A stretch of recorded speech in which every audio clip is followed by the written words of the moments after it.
Hi, I'm Lee Johnson. I'm the chair of the Math, Computer Science, and Physics department here at Capital University.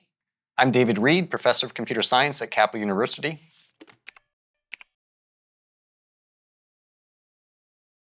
Most of our students end up doing software development. So our intro courses have an intro programming course, which we currently use Python. We switched to that about 20 years ago and found it worked really well.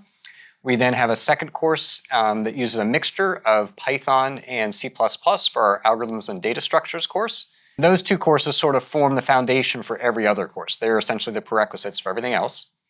And then we have a software design course, a second course in algorithms and data structures. We have a database course. We have a computer architecture course that helps them understand what's going on inside the computer. Most of our students don't end up doing computer architecture, computer hardware, but we do have a 3-2 engineering program where students take the computer science classes and the corresponding science classes such as chemistry and physics at Capital University during their first 3 years. And then they spend 2 years at an engineering school to take just engineering classes, and then they get a degree from both universities. Most of our students do that at Washington University in St. Louis. We also occasionally have students go to Case Western Reserve in Cleveland. Some of our other upper level courses include a programming languages course that helps students understand how to learn new programming languages. As you get out in your career, you'll notice that the language that you learned here may or may not be the ones that are still currently used in industry. They change very rapidly. We also have a computer graphics course that teaches a little bit about how 2D and 3D shapes are drawn on the screen. That's also useful for doing user interface development. We have an operating systems course and a parallel computing course. In the operating systems course, you're not learning operating systems or writing operating systems, but you're trying to understand how they work. How do they allow multiple programs to run at once without conflicting with each other? The parallel computing course has become more important over time as we look at, all the computers, even your phones, have multiple CPUs, multiple cores inside them. How do you write software that can take advantage of that? And again, is a lot more complicated than it seems because you have to make sure that something running on one core doesn't conflict with the other core. So those are kind of the upper level courses we have to help students learn those technologies and understand how those things will work over time. We have 5 elective courses and students need to take 6 credits. So generally they take 2 of those courses. We have a course in Java, since Java is still a popular language that's used today. We also have a course in networking to understand kind of the low-level details of how the data is transferred over the network between computers and wirelessly. We have a follow-on course to that in computer security for students who are interested in cybersecurity. Cybersecurity is often a job that is learned sort of on the job. You kind of need to have the background to understand how computers work and what happens, but kind of the actual details of how do you stop intrusions, detect intrusions, those types of things are generally learned on the job. We have a course in artificial intelligence, which is obviously a hot area these days, and an elective course in Swift and iOS development. All our juniors and seniors take 3 credits of our junior-senior seminar. That course allows students to explore topics that are of interest to them but wasn't covered in our core curriculum. Some of our students do projects in web development. Some of them do advanced versions of some of our courses. Just all depends on what the student is interested in. So in addition to seminar, all our students take a set of signature learning classes that every major takes. These include courses in writing, speech and communication, and various other topics. Those courses, in addition to our seminar course, where students present the project in their last semester, help prepare them for interviews and how to speak and communicate effectively at their first job. That's one of the things a lot of the employers that come to us, the reason they do come to us is they're happy with our students. They know that they can communicate. They know that they can work together with a team versus students who might be that stereotypical want to sit in a cubicle and not communicate. In addition to the computer science classes, our majors are required to take 3 math classes, Calculus 1, Statistics, and Discrete Math. A math minor requires 6 courses, so many of our students end up completing a math minor also.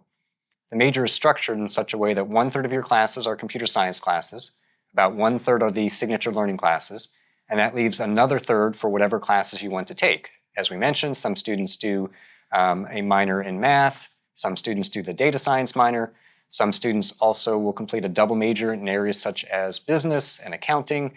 That flexibility allows them to take whatever other courses interest them. We've also had a number of students from music technology take some computer science classes. Some of them end up minoring in computer science, and some of them also end up double majoring in music technology and computer science. So many of our students add a data science minor. Data science is a mix of computer science and statistics, and then you take that and you apply those data skills in a field like biology or business. Many of our business students actually come over and do the data science minor.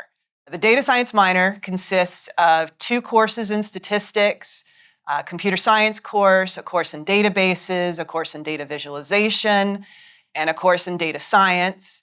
And then when you've completed all of that, we have students do a capstone requirement, which is either an individual data analytics project or an internship in the Columbus area.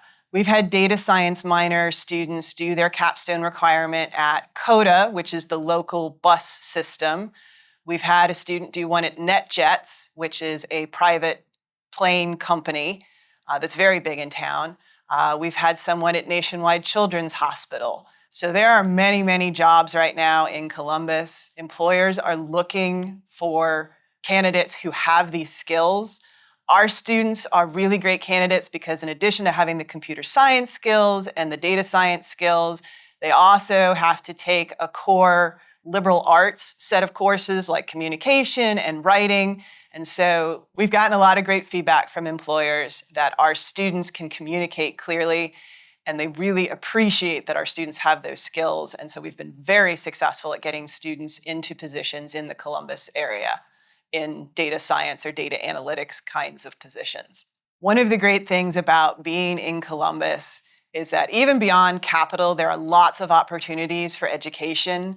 Of course, I mentioned the internships, but there are things like meetups where you can meet with other people who are in the field and learn from them what it's like to be a computer scientist or what it's like to be a data scientist in the real world. We have conferences that we send our students to actually as part of our seminar, and they get a chance to see professionals either in mathematics or computer science or statistics, what some of their research is and what they're doing. There's a Data Connect conference that happens every year in Columbus during the summer, and that's a great opportunity to learn more about data science, which of course is my field. So there are lots and lots of opportunities to learn about the field at Capital, but also to learn about the field in the real world and what's happening and to have that knowledge. For the data science minor, you will get a chance to learn the R programming language. You'll get to learn Tableau. You'll get to learn Power BI. You'll learn Excel as it applies to the data science field.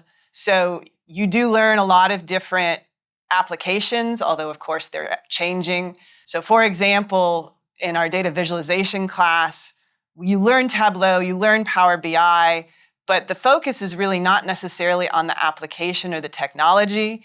It's more about what makes a particular graph an effective way of communicating data.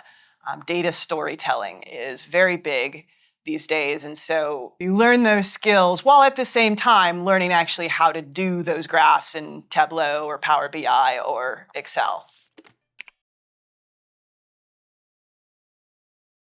One of the most important skills to be successful in computer science is problem solving.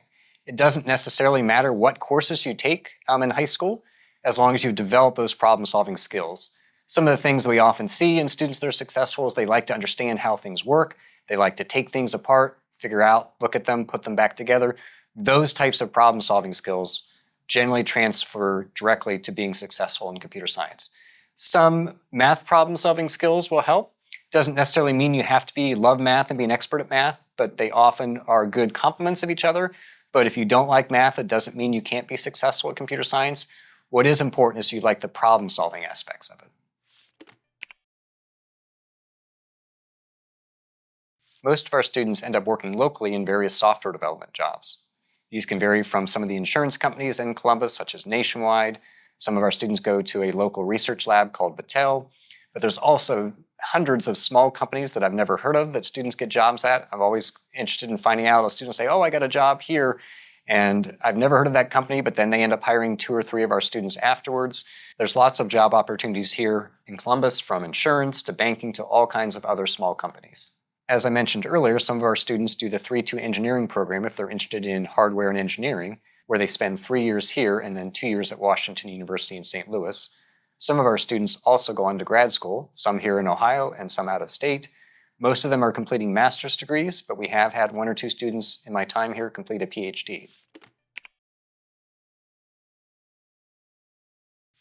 Computer science is a rapidly changing field. As a result, students have to want to learn new things constantly. It's one of the things that we strive to prepare students for, is to be able to develop those new skills and how to learn new skills over time. Obviously, with the rise of artificial intelligence, many people are expecting the field to change even more rapidly in the future. Those problem-solving skills are still going to be important. The computer may write some of the small programs for you, or small parts of it. That's even happened over the years since when I was in college. For many years, programmers had to write low-level software, and currently we have libraries, they're often referred to as the standard library for the programming language, that allows people to not have to write that low-level code and instead focus on the higher-level code. And that often involves designing the system. Sort of like an architect designs buildings, you have to design how the different pieces of software are going to fit together. Artificial intelligence may be helpful writing some of the small pieces, but right now it doesn't yet appear it's going to be successful at designing these large systems. With the development of the Intel plant near Columbus, we've seen a large number of associated technology companies also move into town. This will create a wide variety of new opportunities for computer science graduates. One of the big benefits of Capital being in Columbus is that there are many small companies and large companies here that hire student interns. It allows you to apply what you've learned in the classroom and get real-world experience, and often that experience can lead to a first job, or that ability to have that on your resume to help you find a different first job.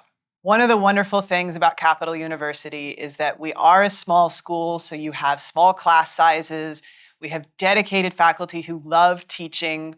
Most of the classes you would be in wouldn't be more than 12 or 15 students. So you get to know the professors, you get to talk to them.